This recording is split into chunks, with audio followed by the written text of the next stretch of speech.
30 octobre 2025, peuple d'Afrique, recevez nos salutations. Militairement, ils savent que ça ne va pas du tout. Parce que le Mali, hier soir, nous avons reçu plus de 300 camions citernes. C'est le plus gros convoi jamais arrivé depuis le début de cette crise. Et je vous dis sans égratigner, il faudrait saluer les forces armées de défense et de sécurité du Mali, qui escortent ces centaines de camions citernes sur plus de 400 km sans égratigner. Face à cette puissance, à cette démonstration de force des FAMA, des forces armées du Mali, nous voyons des rapports bidons, des rapports sans preuve, des rapports qui ne tiennent pas debout pour essayer de délégitimer les forces de défense et de sécurité du Mali et leurs alliés russes et aussi chinois. Les impérialistes aujourd'hui sont contre tout pays qui essaie de collaborer militairement avec le Mali.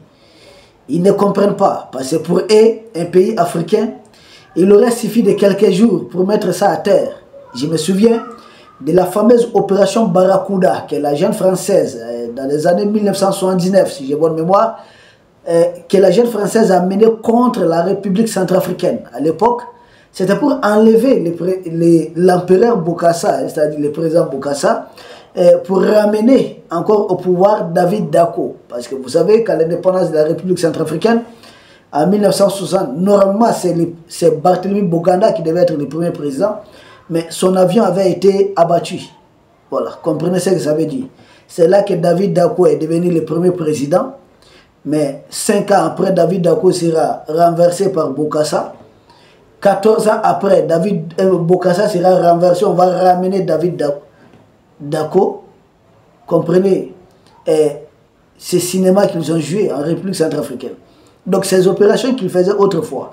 Je me souviens que quand il y a eu le coup d'État contre le président Léomba au Gabon, et Jacques Foccart, ces miliciens, ces mercenaires de la junte française, avaient simplement ordonné une opération pour remettre le président Léomba, qui était totalement acquis à leur cause, en lieu et place, et préparer la succession de Léomba par son chef de cabinet de l'époque, qui deviendra plus tard Omar Bongo. Même chose, même succession a été préparée. Et du côté du Cameroun, Paul Biya était le chef de cabinet du président Amadou Ahidjo. Même logiciel utilisé au Sénégal, Abdou Diouf était le secrétaire général de la présidence du Sénégal. Cette époque, c'est une époque révolue. Nous ne sommes plus à ce niveau où des militaires français pouvaient débarquer 2010-2011, venir prendre injustement le président d'un pays, ce qu'ils ont fait au président Laurent Gbagbo. Nous ne sommes plus à cette époque, nous sommes en 2025. Ils ont essayé militairement, essayé d'attaquer nos casernes militaires, mais chaque fois ils perdent la vie. De sorte que les terroristes aujourd'hui sont en train de faire un recrutement de force, c'est-à-dire qu'ils n'ont plus suffisamment d'hommes. Beaucoup d'enfants soldats. Les fameuses ONG ne voient rien de tout ça. Ce que ces ONG voient, et aujourd'hui vous avez vu RFI, ces médias propagande de la jeune française qui n'est même pas connue par les citoyens français. Majorité des Français, combien de Français connaissent réellement l'existence de RFI ou bien de France 24? Combien? Allez dans les rues de Paris, demandez aux gens. Mais il y a combien d'Africains qui ne connaissent pas RFI ou bien France 24? En tout cas, les Africains qu'on dit intellectuels, ceux qui ont été à l'école des Blancs. Parce que pour nous, être intellectuel, ce n'est pas forcément aller à l'école des Blancs. Bon, ayant échoué dans tout ça, maintenant ils sont en train de pondre des rapports bidons pour essayer d'incriminer les forces armées du Mali, accusant nos forces de défense et de sécurité d'exaction. Je vois RFI parler de ça à Ségou. J'ai dit, mais écoutez, Ségou se trouve au Mali.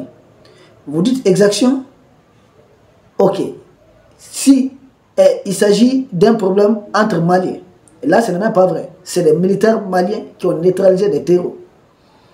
C'est quoi le problème maintenant d'un média français? Quel est leur problème dans cette histoire? Même chose, on a vu une ONG qui ne tient pas debout, GI TOC. Une ONG d'ailleurs qui est connue pour ses positions anti-risques. Nous n'entrons pas dans vos histoires. Épargnez-vous nous de ça. Vous avez vraiment un problème, vous avez des dents contre les risques, mais souffrez de voir d'autres pays aussi faire du partenariat avec le risque. Après tout, la jeune française même a augmenté son achat de pétrole auprès de la Russie. Et bien pourquoi vous voulez empêcher d'autres de ne pas faire des affaires? Et puis est-ce qu'on vous appartient même? On ne vous appartient pas. Et puis de leurs rapports, il n'y a pas de preuves concrètes. Il n'y a rien comme preuve palpable. Jean Bissila, mais de l'autre côté, mais à qui ça appartient? Et puis, il n'y a pas de témoignage en tant que tel. Si vous lisez les rapports, il n'y a pas de témoignage, juste des suppositions. Comment si on veut être crédible, on va rester uniquement dans des suppositions? Un rapport qui brille uniquement par son aspect, son pouvoir de supposer simplement. Les suppositions, là, nous, on n'est pas dans ça. Nous, nous sommes dans les concrets. Nous sommes dans les réels. Nous ne sommes pas avec les fleurs. Nous sommes avec les fruits. Qu'est-ce qu'on peut présenter? Qu'est-ce qui est consommable? Qu'est-ce qui est vérifiable?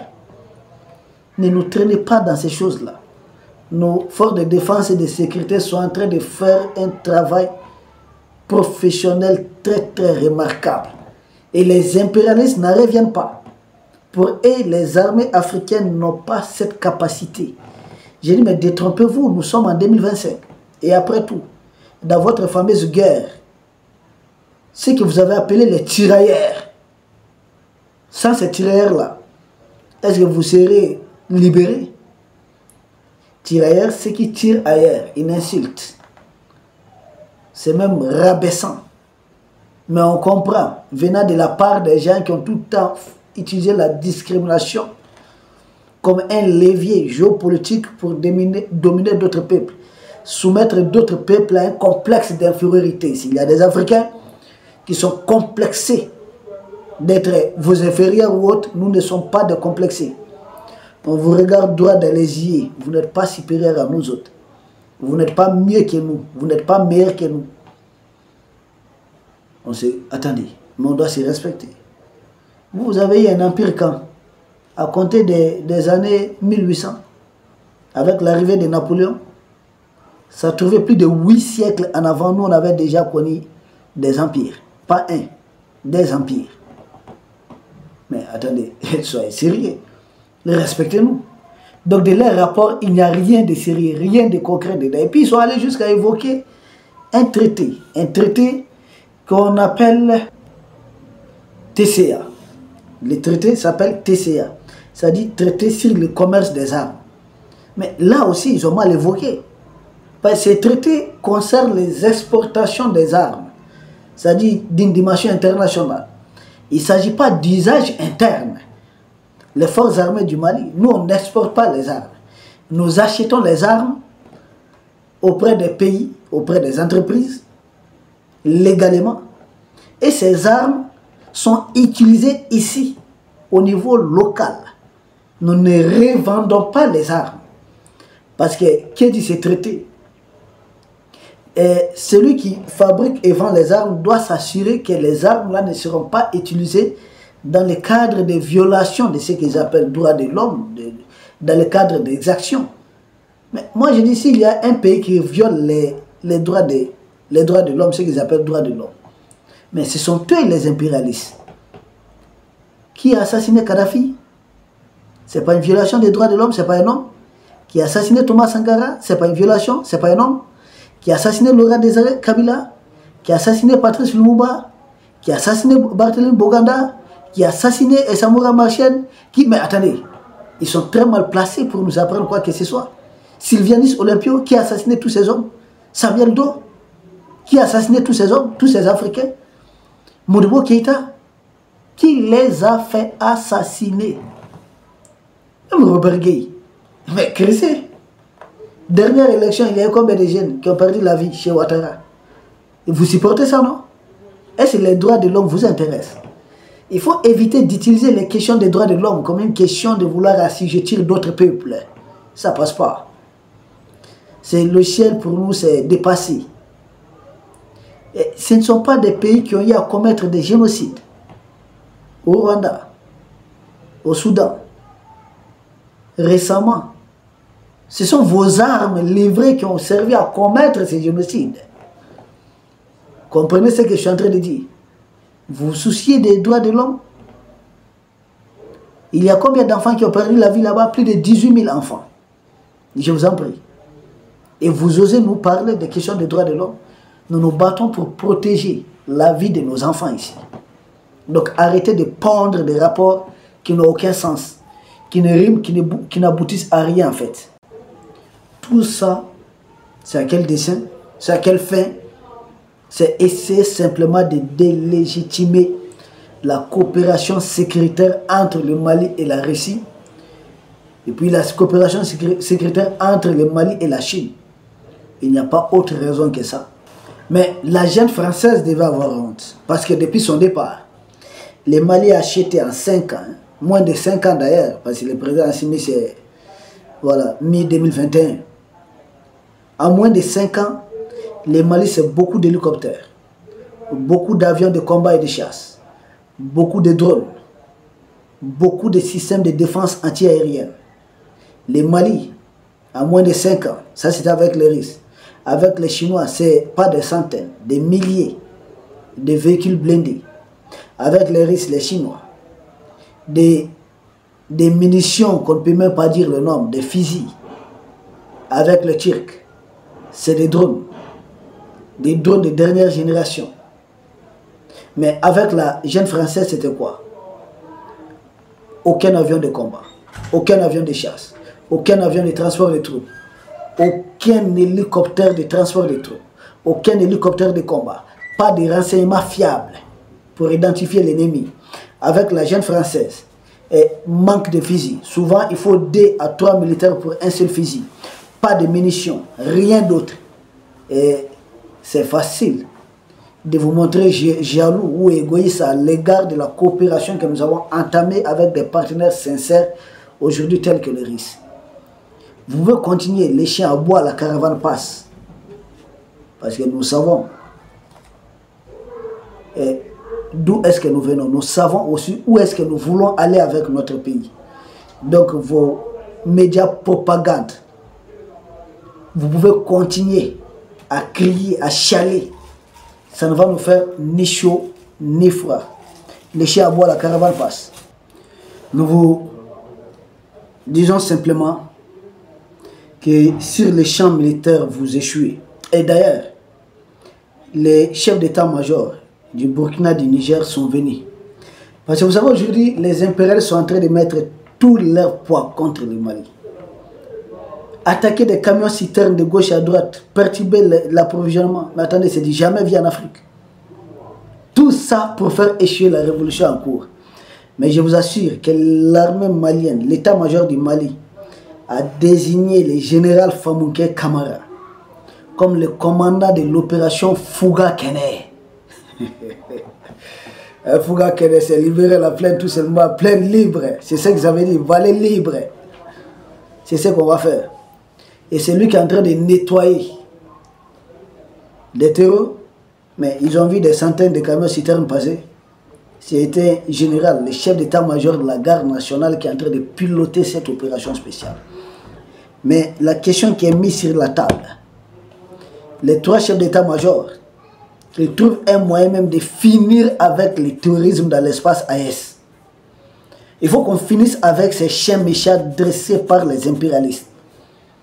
Il faut que ce soit un lointain souvenir. Mais demain, nous aurons le temps peut-être d'en parler. Peuple d'Afrique, nous faisons face à... Nous sommes dans le cadre d'une guerre hybride où l'ennemi voulait atteindre le moral, atteindre le peuple malien psychologiquement, atteindre notre mental.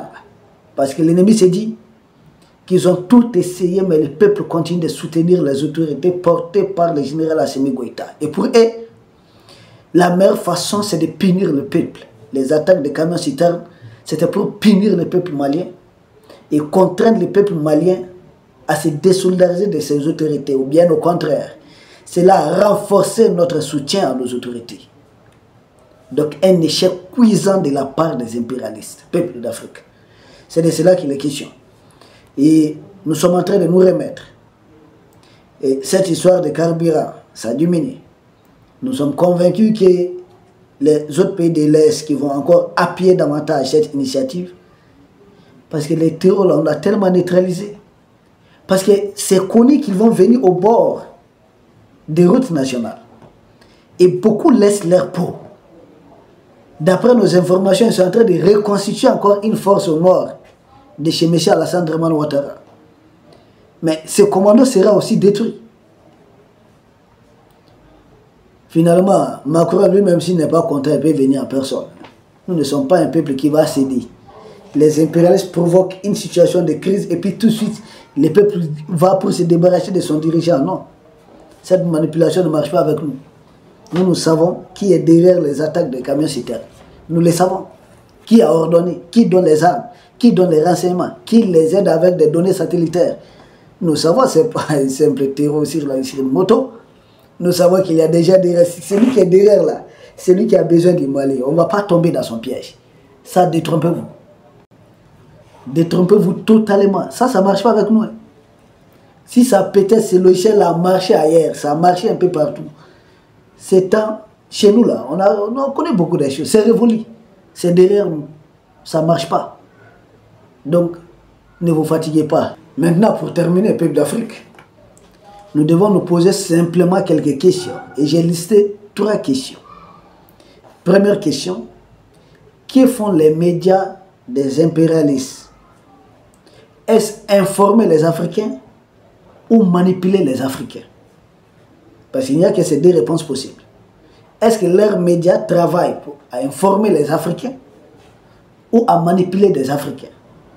Est-ce que les Africains ont des médias? La réponse, elle est toute simple. Est-ce que nous, Africains, et tous ces pays-là ont besoin des médias africains pour être informés? Si la réponse c'est non. Mais pourquoi nous-mêmes, Africains, nous ne devons pas être informés à partir des médias africains? Au lieu que des médias, des gens qui ont eu à nous coloniser, qui sont dans les logiciels néocolonialistes, disent, prétendent nous informer. Ce n'est pas de l'information, c'est de la manipulation. Et de la manipulation à quelle fin? Surtout, c'est des médias qui ne sont même pas connus par leurs citoyens généralement. C'est des médias qui sont uniquement créés et destinés à la manipulation des populations d'Afrique. Donc, de la même façon, leurs ONG aussi entrent dans ces mêmes cadres. Ces ONG-là sont destinés aussi, et c'est pour aider les Africains ou bien pour manipuler les Africains. C'est pas moi qui vais répondre à cette question. Mais c'est Donald Trump, Elon Musk. Regardez ce que ces 2 hommes ont reproché à l'USAID, qui est l'agence des États-Unis pour le développement, censée être. Nous savons, allez fouiller, allez vérifier qui a financé la déstabilisation d'Haïti de 1990 jusqu'à présent. Quelles sont les structures? Et vous aurez la réponse. Vérifiez un peu partout. Ces gens-là ont eu à commettre tellement de crimes, à financer n'importe quoi. Donc leurs ONG, leurs agences, ne vous posez pas de questions. Donc ça, c'est un logiciel qui est déjà connu. Si cela est déjà connu, alors nous posons la deuxième question. Pourquoi des ONG qui se disent un peu crédibles vont pondre des rapports sans preuve, publier des rapports sans preuve, publier des rapports à base de suppositions, publier des rapports qui ne tiennent pas debout, mais contre le Mali? Et ces ONG, il y a une main derrière ces ONG, une main cachée? La réponse évidemment c'est oui. Vous savez, c'est toujours une erreur pour les poissons de croire que le pêcheur utilisant l'hameçon et l'appât veut prétendre les nourrir. C'est une erreur pour le poisson d'aller vers cet appât. Si le poisson y va, il ne va plus se retrouver dans l'eau. C'est dehors, dans une marmite. C'est la même chose. Leurs fameuses ONG là, quand vous croyez que c'est pour vous aider, vous allez vous retrouver dans quelque chose que vous ne maîtrisez pas. Peuple d'Afrique, la troisième et dernière question, C'est alors pourquoi les attaques médiatiques contre le Mali et les pays de l'AES? Pourquoi simplement nous? Il y a des massacres un peu partout en Afrique, ces gens ne voient rien. Mais pourquoi les attaques médiatiques contre le Mali et les deux autres pays de l'AES? La réponse, c'est tout simplement parce que nous avons dit non. Nous avons pris une voie qui va nous conduire à la souveraineté, à la liberté, comme les Vietnamiens avaient fait par le passé, comme d'autres peuples ont eu à le faire.